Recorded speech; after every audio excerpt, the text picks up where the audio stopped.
Thank you again to everyone that's been able to join us this afternoon. I'm sure we have attendees from all across the United States. Where I am, it is snowing right now. It's a beautiful winter wonderland here in Wisconsin. My name is Guy Ross. I work for Church Mutual Insurance Company, and I serve as the Assistant Vice President of Risk Control, and I will be your facilitator for today. We want to start off with a few greetings and words from our sponsors today. The first one of those is Professor Alma Ruiz from Duke Divinity. Professor?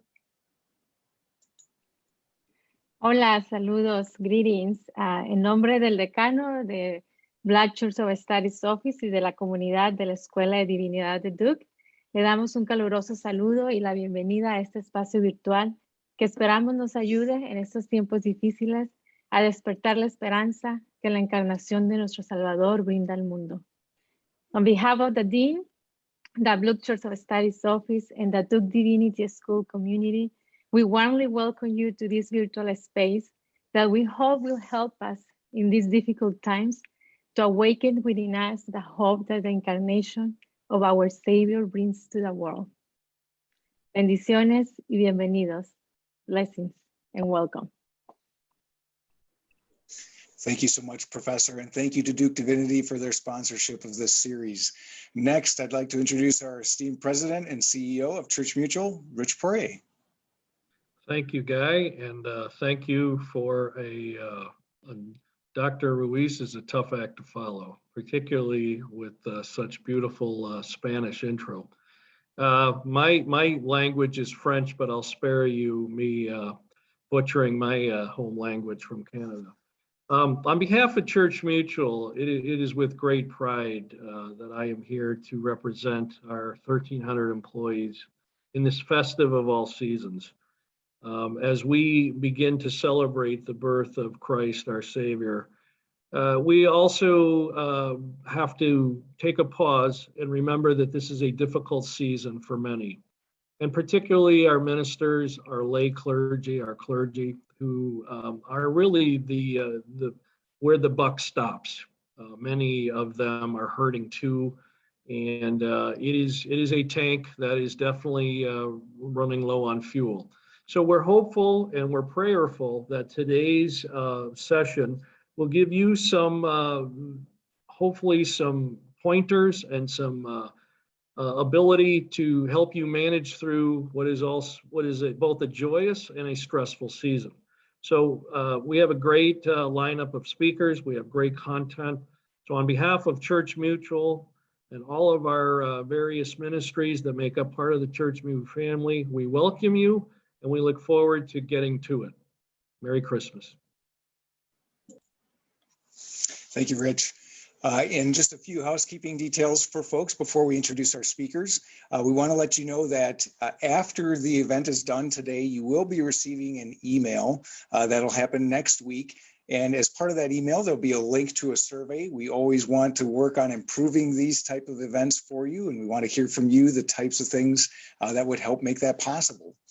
So that'll be coming again after the webinar is over. There'll also be a link in that email for a recording of the webinar. So you will be able to go back and reference it again as you find more reasons to go back and think about the things we talk about today. So with that said, we'll introduce our speakers, the first of which is Dr. Jessica Young Brown. She is the owner of Choices to Change. She has an MS and a PhD in counseling psychology. She's also a member of the board of VIP Care, a nonprofit. Dr. Brown, I'll turn it over to you. Hello, everyone. I'm excited to be with you here today. I was telling the group when we met earlier that my focus is really on the intersections of faith and mental health. And as Rich said earlier, this is a season of joy and excitement for many people, but it can also be a time that is really challenging. For many of us, we are grieving people that we've lost. This is our second COVID Christmas, and we're trying to figure out how to manage that. And you all know, as clergy, this is a season that really puts a lot of demands on you as a faith leader. There's so much work to be done, so many things to manage. And while you have your clergy responsibilities, you are actual human beings with your own things going on as well. So I'm really hopeful that we can just convene a discussion around ways to balance those competing demands and also ways to attend to your own needs as a human being, as a spiritual being, as a physical being. Thank you. Thank you so much, Dr. Brown. And a housekeeping detail I forgot to mention, we have a Q&A function down usually at the bottom of your Zoom window. We very much want to hear your questions as part of this dialogue. We've got a couple of things, questions already that came in prior to the session starting, so we'll start with those. But I can see those questions as they pop up, and we would love to get those from the audience so we can be sharing the most relevant information for you. So after Dr. Brown, our other speaker this afternoon is Dr. David Emmanuel Goatley. He is the Associate Dean for Vocational Formation and Christian Witness. He's also the Director of the Office of Black Church Studies and a Research Professor of Christian Theology. Dr. Goatley. Thanks so much, Guy, for your kind introduction, and I'm grateful for the partnership with Church Mutual, with the Church Mutual family and Duke Divinity School for being a part of these conversations around running on empty. I'm grateful to be with my colleague and friend, Dr. Brown, as well. I learned much from her. There is much elation, much joyfulness during Christmas for those of us who are Christians, because of what God has done uniquely and wonderfully in and through Jesus. God has come to us, and we have beheld the glory of the Word that has become flesh. And there's reason for celebration and elation. But because of where we live, and because we're part of the human family, and because those of us on this panel are in North America, beyond that elation and celebration, there's much distraction around the season. Some of that distraction is around the commercialization and the implicit and explicit messages about needing to have the material things that we can acquire and consume around the season. There's also a lot of romanticization around Christmas. Some of our colleagues who are working on this project are in parts of the country where it is bitterly cold and lots of snow is coming, but the romanticization is, with the song, "Let it snow, let it snow, let it snow." And those are distractions to the celebration of Christmas that many of us have. But then there's also been so much disruption. Dr. Brown just mentioned this is our second COVID Christmas. And we've been trying to figure out how to do the things we are accustomed to do in ways that we're not accustomed to doing them. And these disruptions have included disease and death, disruption in so many ways, depression, brokenness. And so we live with all of these competing realities, and much of pastoral life is around living with both the tandem and the tension of the celebrations and the distractions and disruptions. And so as pastors, we do live in that tension of joy and sorrow, of gain and loss, of hurt and hope together. We do it in our pastoral lives, and we do it personally. And one of the things I think we all hope is that we can learn better to embrace the rhythms of life, the rhythms of work and of rest that are appropriate to us. Just this week, I was talking to a friend in Halifax, and he said they had 10 inches of snow and more on the way. And I was expressing some distress, and he said, well, I've put the chains on my tire, and I have a reliable person to clear my driveway. So we'll just have to adapt to what's going on. Sometimes pastors have to remind ourselves that we have to adapt, and there are times we need to slow down and pull over so that we can deal with our hurt and pain. And we get back on the road and deal with hope. So I'm looking forward to how we can listen and learn together and to imagine ways that we can live with hope, but not in a romanticized way, but with the reality that we live between the two. So I'm grateful to be here and looking forward to our conversation together. Thanks much, Guy.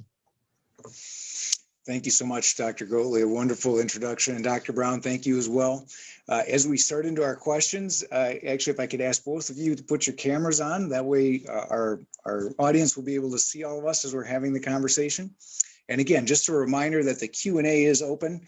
Usually you can find a button near the bottom of your Zoom window for the Q&A. And if you pop that open, you should be able to enter a question that we can ask to the panelists.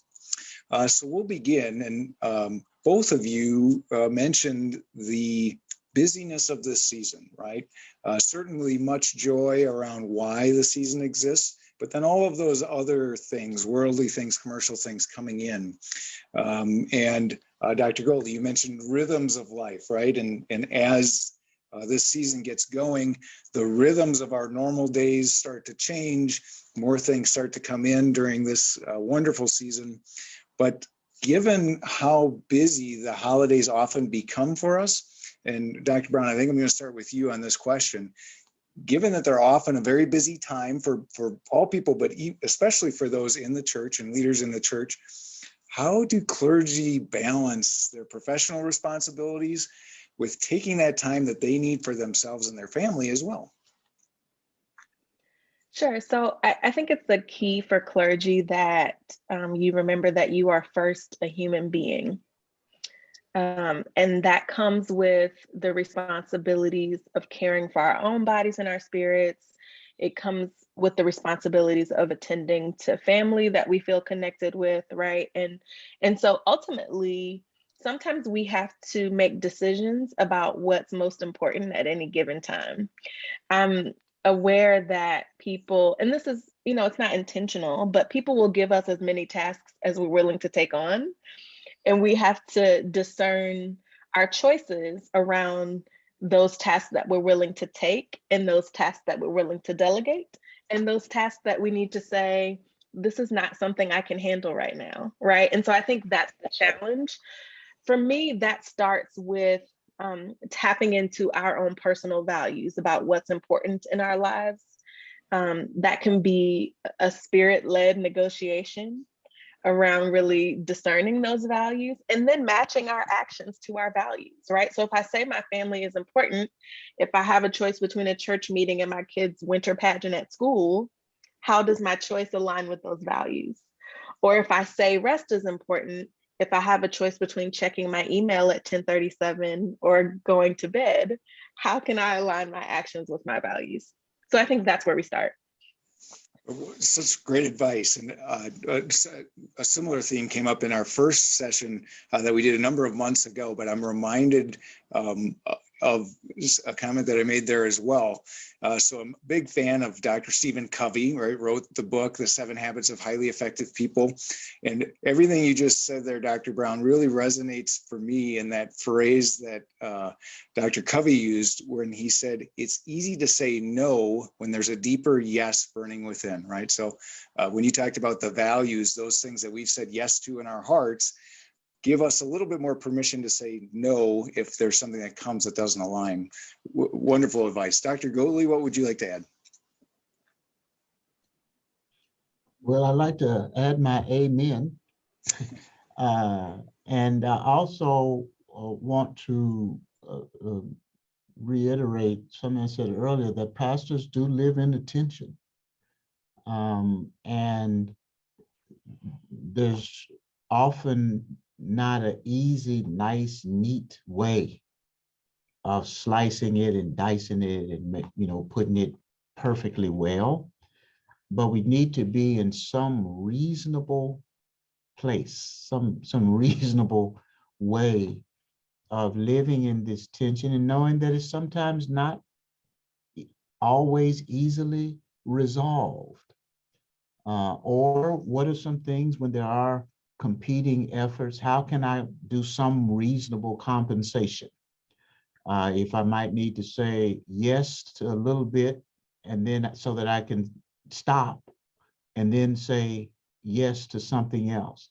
So what I really grieve is when pastors kind of quit trying to do better and quit trying to do it right and then blame it on their call.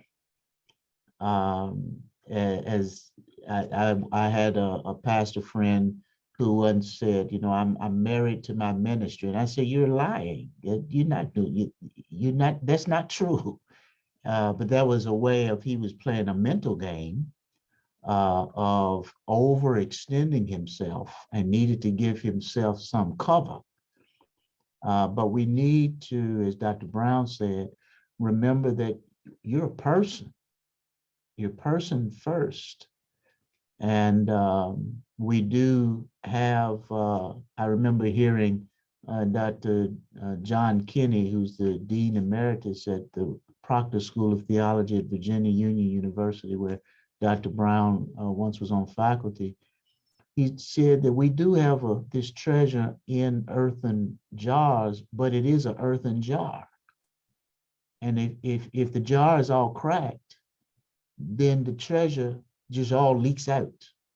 And I really appreciated that challenge, because sometimes we forget that we're an earthen jar and we're fragile, and we need to be handled with care, just as we're trying to handle our ministries with care. I really appreciate your use of the word rhythm, because I think it gives us a reminder that we actually don't have to do the same thing all the time, right? I had a supervisor say, one of the marks of mental illness is rigidity. And so if the converse is true, then one of the marks of health is flexibility and adaptability. And one of the great skills that we can exercise is to assess, what are the needs I have at work? What are my responsibilities at home? How am I doing in terms of mind, body, and spirit? And then how do I use that information to discern action? So it doesn't have to be the same thing every single day. And in fact, most of us will be well served to use that sense of rhythm to have an ebb and flow in terms of where we focus our attention.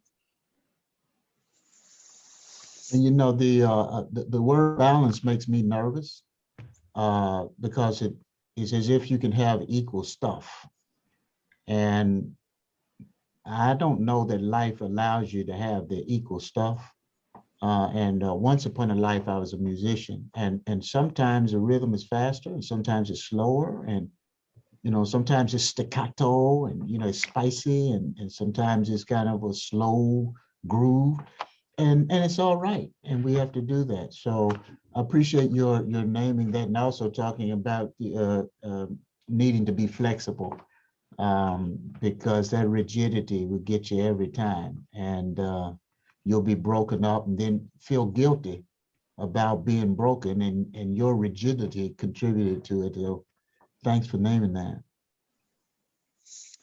Thank you both so much for your responses to that question. And so there's another one here that's come up that is interesting for this time of the year as well. So while we talked about sort of how busy things can become, one of the other things that's very real about this season is going back to that tension, Dr. Goatley, that you mentioned. So there's real joy in the season, but for many people, this season can bring feelings of sadness as well. And and like you mentioned, pastors are people too, right? So when we sit and think about this, one of the popular Christmas songs is Joy to the World, right? So I think, Dr. Goatley, I'll start with you on this one. how can pastors really handle that tension, using your word, of being in church, singing that song, that wonderful song, Joy to the World, if they're ministering with either personal or some other type of grief that's in their congregation? Yeah, thanks for asking that question.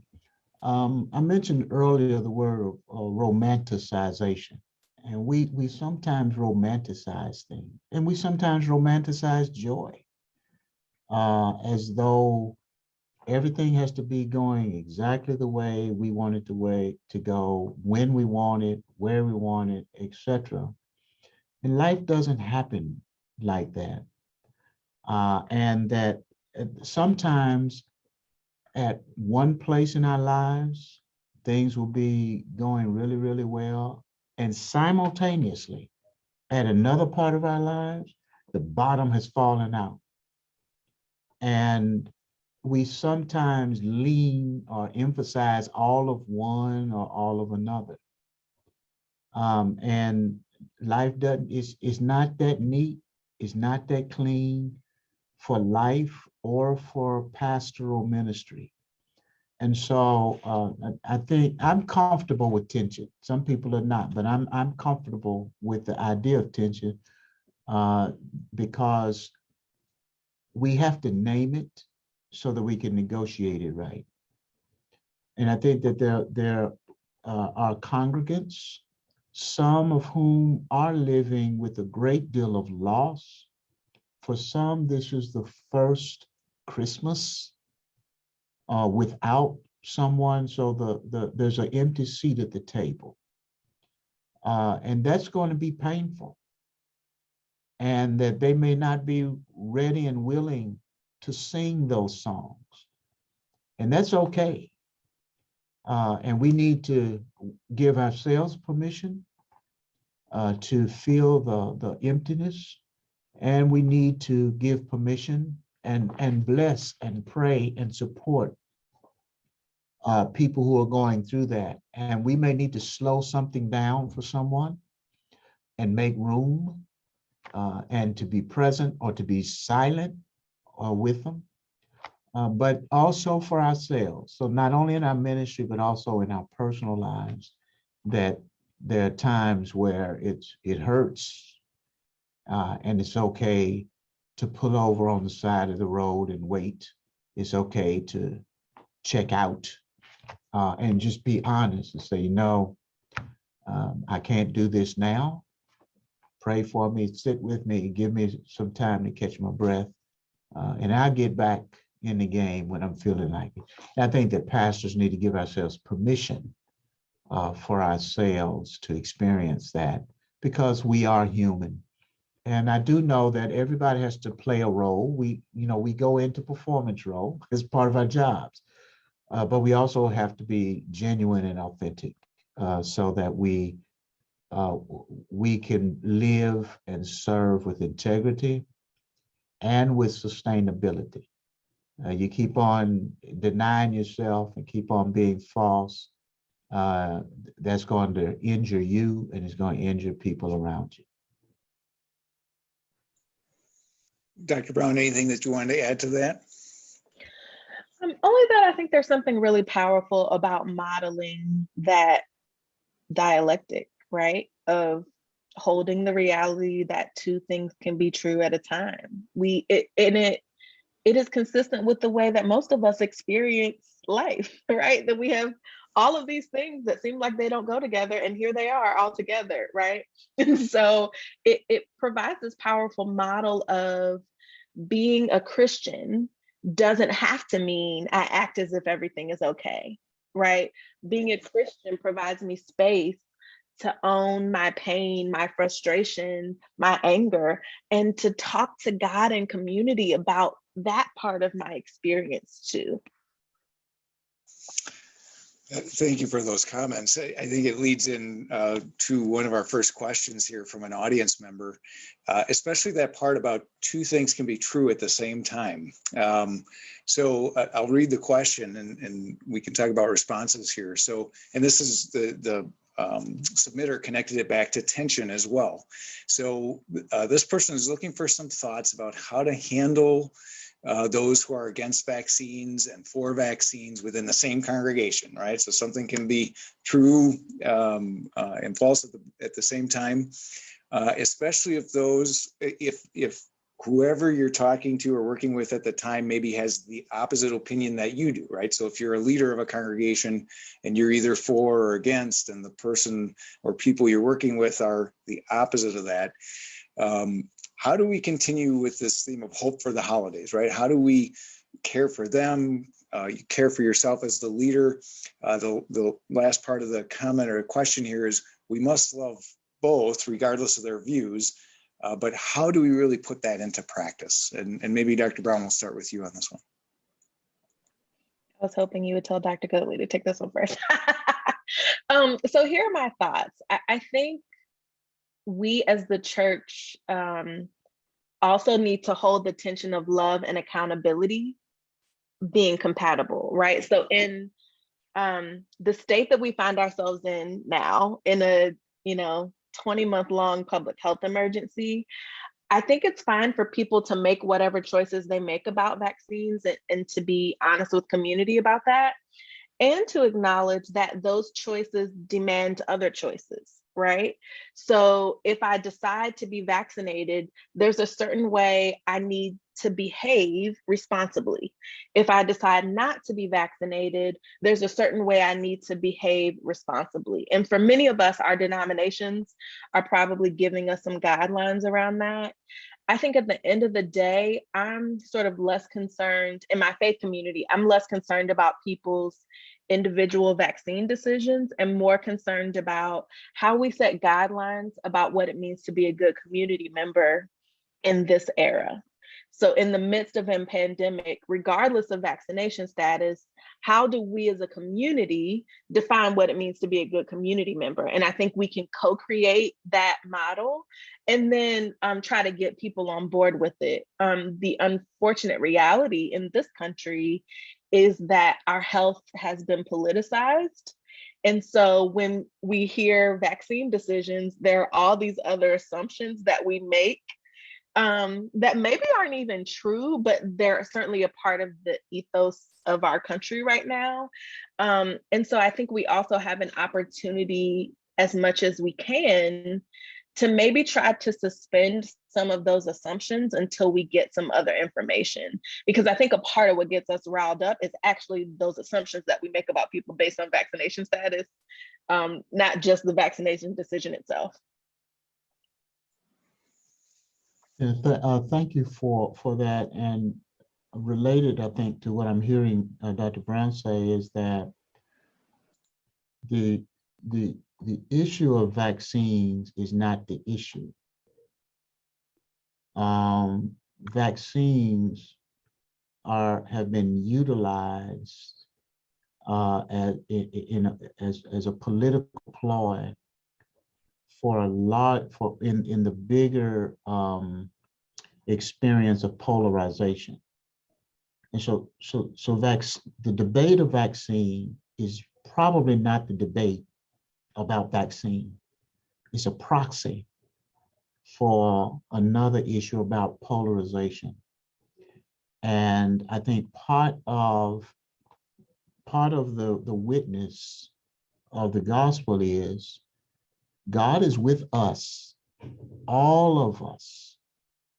And if God is with us, and if we profess to be, those of us who are Christians, profess to be part of the body of Christ, so that we make God's presence known in the world, in what ways do we do that in the midst of this polarization? And so it seems like to me that we do need to pay attention to behaving in ways that are responsible, behaving in ways that demonstrate our love for our neighbors as we love ourselves. Even the way we talk to each other about it, is that evidence that we love our neighbors as we love ourselves. And even with ourselves, sometimes we have debates with ourselves. We're not satisfied. We know we ought to do something that we don't do. We do something we shouldn't do. So it's not like we're all, even with our own selves, coherent. We got conflict internally, but we don't, if we're well, we don't go around beating ourselves up because we live with some internal conflict.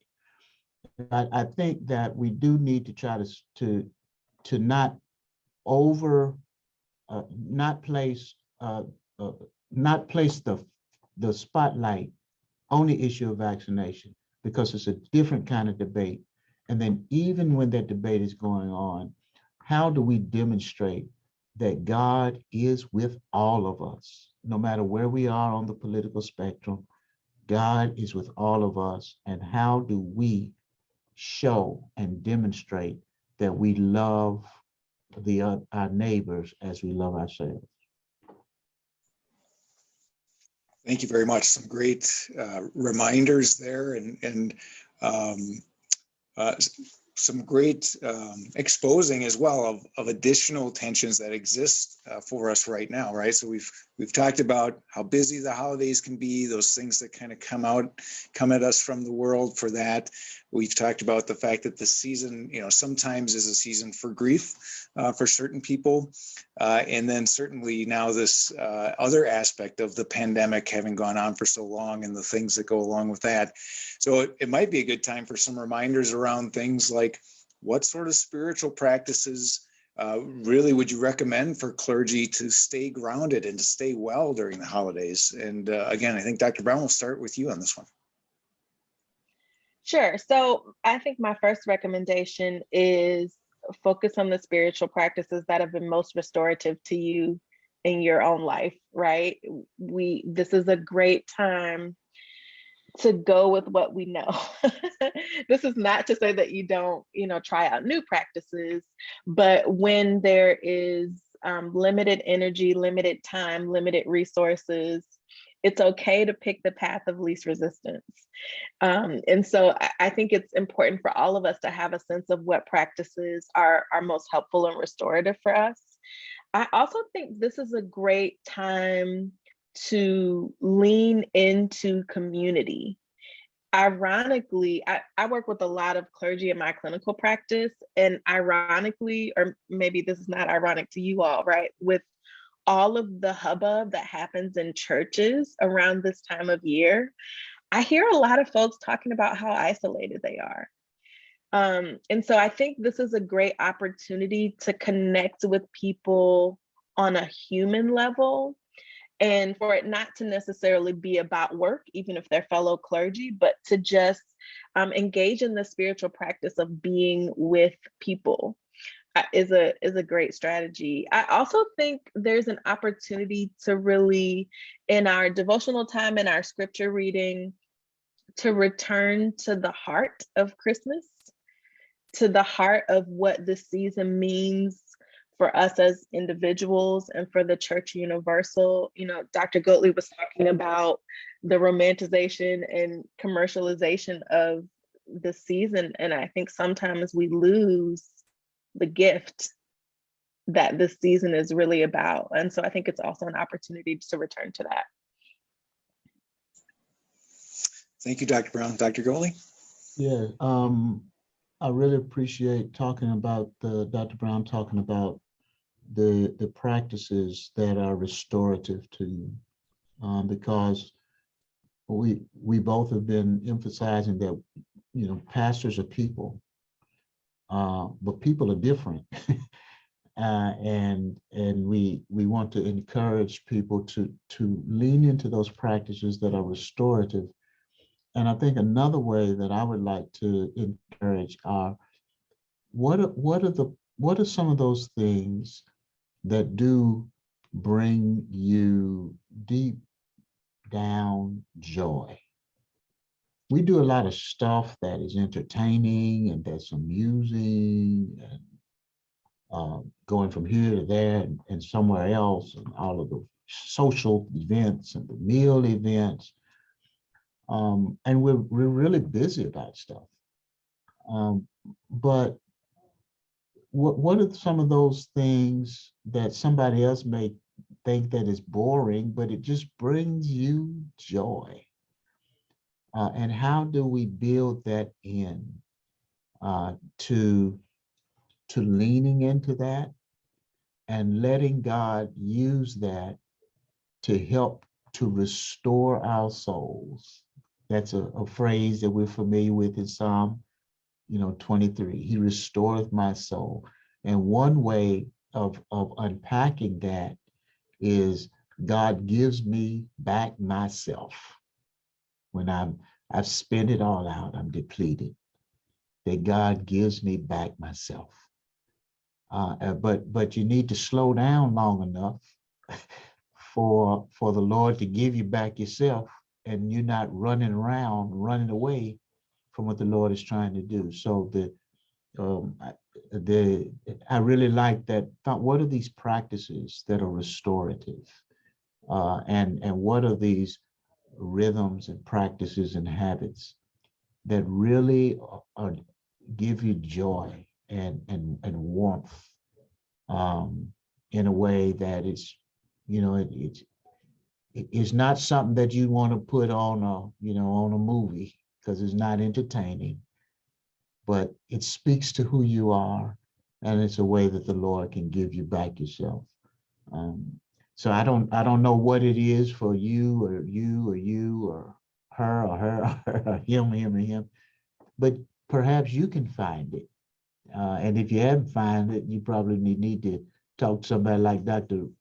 Brown to kind of help you think through, how do I find the joyful places that the Lord can speak and stir up, that will help me to be sustaining and strong for the long haul of my ministry. Thank you, Dr. Goatley and Dr. Brown. Again, great recommendations and advice. When I think about this one, even for myself, so I try to think about examples and who might I emulate. Of course, Jesus Christ is right up there in the front for me. And when I think about, we see in the Bible that there were times where he withdrew, right? And he took some time for himself, and he would go to Gethsemane for prayer and communication with his Father in heaven, right? And that those are things that are okay to do, right? So taking some time, just as you mentioned, for yourself, but also that spiritual practice of prayer. And if that's one of those restorative activities, to certainly use that as we can, right?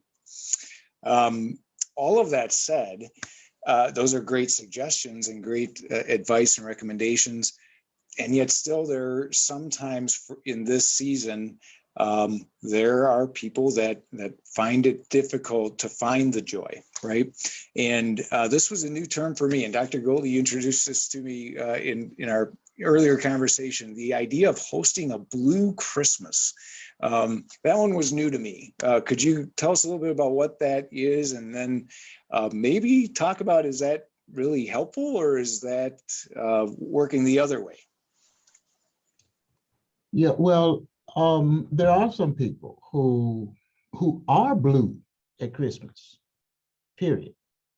And so there are some ministry communities who have tried to own that and make it a gathering time to honor it, to hold it, to name it, and to offer it to the Lord, and to offer it to the Lord with others. And not just for others who are blue. It may be for others who just want to be present and lend support and encouragement and presence. It's not the same thing as they don't get the same kind of attention as Handel's Messiah, with all the joyfulness so that everybody can stand together and sing the Hallelujah chorus. But just because it doesn't get a crowd does not mean it's not something significant. Jesus didn't have a crowd of disciples with him at the cross. So, and we all agree that's significant. But the idea of that some are doing about a blue Christmas is that, we face loss, and loss brings pain and grief, dashed dreams, and all of that. And Christmas time does not make you immune to that. And for some, it heightens it. It intensifies it because it stands in such stark contrast to this kind of romanticization of Christmas. So I think that if people are led to curate an experience around a blue Christmas, that it is a meaningful expression. It may not speak to everyone, but it does acknowledge the pain, the hurt, the loss, the grief that happens even in Christmas, and that you don't have to do it together. You don't have to do it alone, that we can do it together in community and in the presence of God. People seem in recent years to be more comfortable talking about lament. And if we can talk about lament at other times, why would we not make space for lament at Christmas, when that is an honest and authentic expression of the human condition? And so I would say that let's, I love the Carol of the Bells. I love to sing it. I love to hear it. When I could play a piano, I used to love to play it.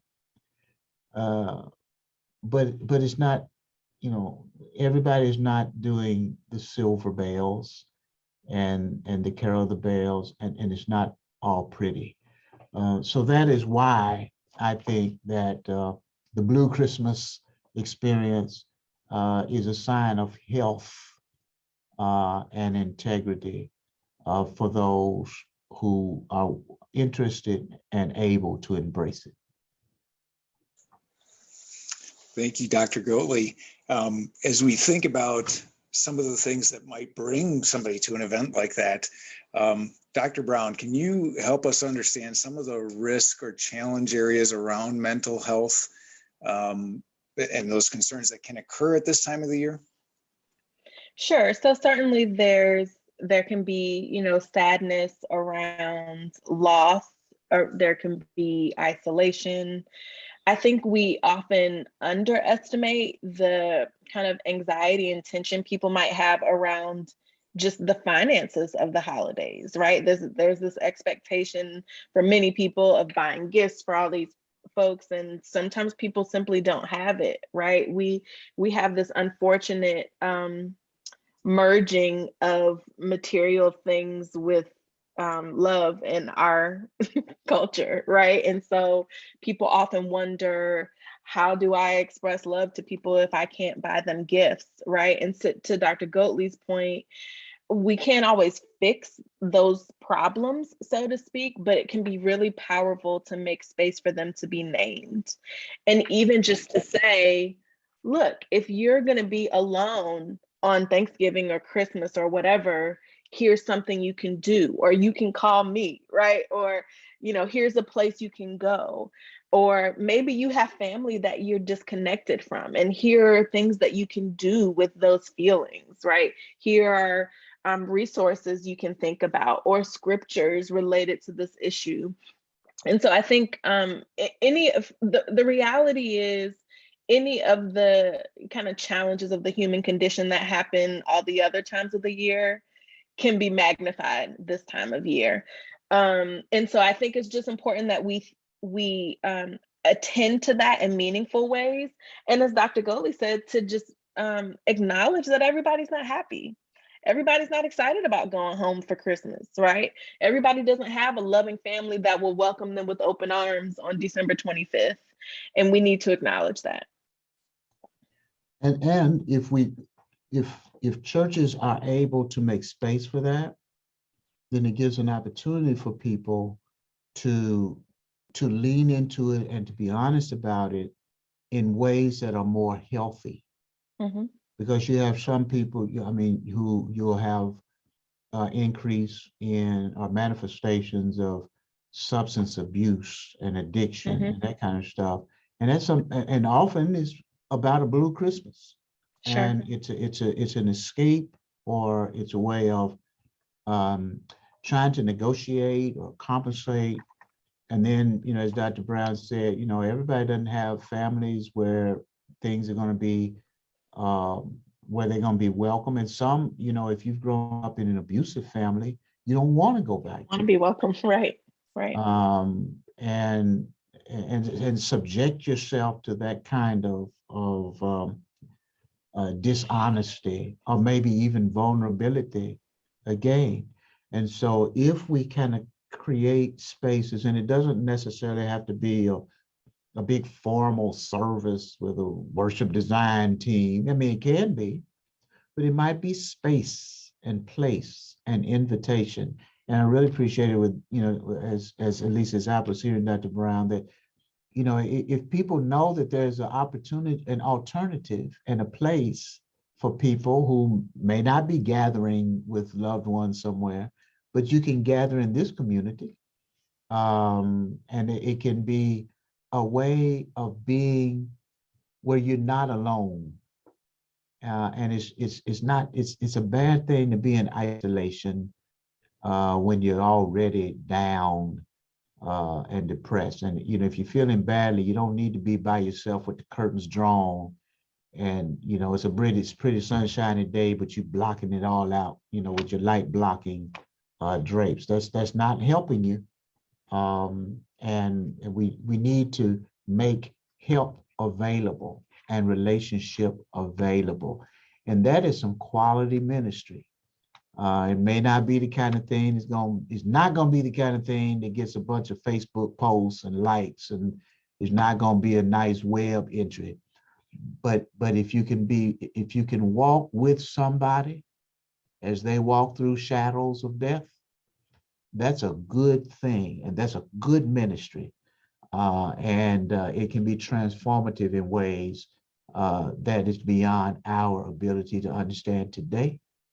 But it can be a contribution and a gift of hospitality and generosity that can be life-sustaining and life-saving. And I'll say this one thing, because Dr. Goatley knows if there's a soapbox to be had, this is the one that I would jump on. But I would say that requires sort of a paradigm shift for us, that we allow people to be something other than happy when they are in church community. And we have to be explicit about that, because often our implicit messages demand that we show up a certain way. Show up is a looser term now than it used to be, perhaps, with many of us still in virtual spaces, right? But sometimes people feel and respond to those demands in a way that don't allow them to be authentic in their experience. And so I think we need to be intentional about providing another way. Thank you both very much. Just a quick reminder for those out in the audience, we've got a little under 10 minutes left with our wonderful speakers here. So if you have any last questions that you want to get into the Q&A, please type those in there. We'll do our best to get to all of those. If we're not able to get to your question, we'll also do our best to try to get answers to you as part of the email that'll come out next week. So we've got a question that came in that's an interesting one, connecting back to that idea of the Blue Christmas celebration, but I think could be applied even in a broader sense. And that is, are there any risks to having the joyful people with the people that are maybe having some challenges? In this case, the person who submitted the question characterized them as despondent people. So does that create any risks by joining the two together? And maybe Dr. Brown, you want to start this one? I mean, I think that depends on how we frame the gathering, right? Sometimes having joyful people in a room with despondent people is exactly what despondent people need. With the caveat that those joyful people allow other folks to show up just as they are, right? If the the quote joyful people are cheerleaders trying to get everybody else to be happy, then yeah, that's a problem, right? But I think I think Dr. Goatley was kind of alluding to this too, is sometimes we think we need to do more than we actually need to do, right? Blue Christmas is really just about giving people the opportunity to not have to be alone. And so I don't think we have to do anything other than say, hey, if you want to be with other people, you could do that at this time and in this way, right? And so it is the reality that we will have different sort of levels of intensity in terms of our experience. But as long as the space is one that everybody can be however they come, I think it's okay. Yeah, I would say amen to that. And that is the case all the time, not just at Christmas time. I mean, whenever you have a group of people gathering, there is some gathering with pleasure and some gathering with pain. Whether we name it and acknowledge it or not is, is a different conversation, but, we have it all together. So I would agree that as long as we can honor the space, and I think though that if somebody's going to do like kind of the create the space and the opportunity and the invitation for the Blue Christmas, I do think that needs to be honored and privileged, so that you don't have somebody coming in and say, I know y'all feeling down, but let me help you feel better. It's not your job to fix something. We're trying to curate a space for sharing, for people who have a shared experience, a shared journey. And it may be some time for conversation, or maybe some time for, it can be crafted in different ways. So I would say that it's not an exclusive space. And church rarely, if ever, should be an exclusive place. It should be an inclusive space. It should be a hospitable space. There should always be room for another chair at the table. If it's a church, because God has extended us, a space at the table, for people who don't want certain people in, my lighthearted, serious response is, take the cross off the top of it. I mean, the cross is a symbol of welcome. And if you don't want welcome everybody, then you're doing something other than being church. And you ought to take, just go on and deconstruct that symbol. But I do think that we need to, if it's a Blue Christmas experience, and if we're going to privilege that space, then we need to honor that and not try to come in and fix something for somebody else, but to be present and be available to accompany people in the way they want to be accompanied. It's a couple of interesting questions here. We're coming up right on the end, so I think we're only going to be able to get to one, maybe two more. So this next question kind of connects back to, we talked about some folks feel like they're isolated during this holiday season, that there are things about the season that make them feel isolated, with the connotation that they don't want to be. This person is asking the question, or saying, there are times when I just want isolation during the Christmas season. And how should that person deal with that? I'm assuming this is a leader in the church asking this question. So maybe Dr. Goatley, you want to take a stab at that one to begin? Yeah, I think, at least when I'm using the language of isolation, I'm using it not in a way. I'm not talking about having private time and personal time. I'm talking about when we separate ourselves in our being and our doing in ways that make us vulnerable. If you're out there by yourself, you're vulnerable to your own ideas, to lack of accountability, to lack of support. And so when I'm using isolation, I'm using it in a way where you are pulling away and making yourself unavailable and inaccessible for accountability and collaboration in an appropriate way. But I think, there are a number of us who are introverts, and we know how to be with a crowd when we're performing, but we need time just to read or to be silent or to be away. So I would say if it's personal and private time, that's very, very healthy. I would say if it's a time where you don't want to be near people and it has something to do with a lack of availability for accountability and responsibility, I would say that you got a problem that you need to work on. Dr. Brown will have a better response. So I would echo that the why really matters. If it is just a need to restore, then that's you taking care of yourself. If it's a need to get away, then I think there's a need to run away, might be a better way to phrase that. If it's a need to run away, I think there's just some curiosity you can have about what led you to that place. I also think timing matters. I love the text about Elijah in a cave, because he really expresses despair, and God's response is, here's a meal, go to sleep, I'll be back later, right? And so I think there is such a thing as that holy time away that really restores us and rejuvenates us. And frankly, sometimes, especially this time of year, right, it can really just come from exhaustion. And so I just encourage all of us to get curious about the reasons behind that time away.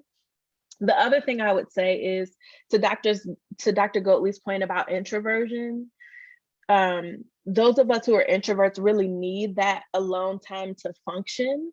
And so I encourage you to think about how you can plan that alone time, given all the demands that are placed on you during this time of year, right? So after Christmas, when Advent is over, maybe that's a Sunday where you let somebody else preach, right? Or you don't go into the office all those 4 or 5 days that you usually go, right? And so really think, and for next year, on the front end, can you take the Sunday off before Advent starts, right?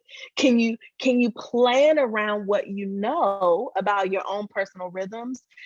Because from my perspective, self-care is really about not having to get all the way to empty, right? That we build an ebb and flow into our lives, that for every pouring out, there is a pouring in, and we can maintain a level of equilibrium. And that doesn't have to be like 1-to-1, half and half. It really just is about our own personal sense of ebb and flow. Thank you so much for those wonderful answers. We are just at time here today, so I want to thank Dr. Brown, Dr. Goatley. Such a wonderful conversation with you and such great information that you've been able to share with us today. Thank you so much. I wish you the happiest and warmest of your holidays. Also want to thank Professor Ruiz and Duke Divinity School for being sponsors of this. Certainly thank you to Rich Poirier and Church Mutual, my company as well, for being sponsors.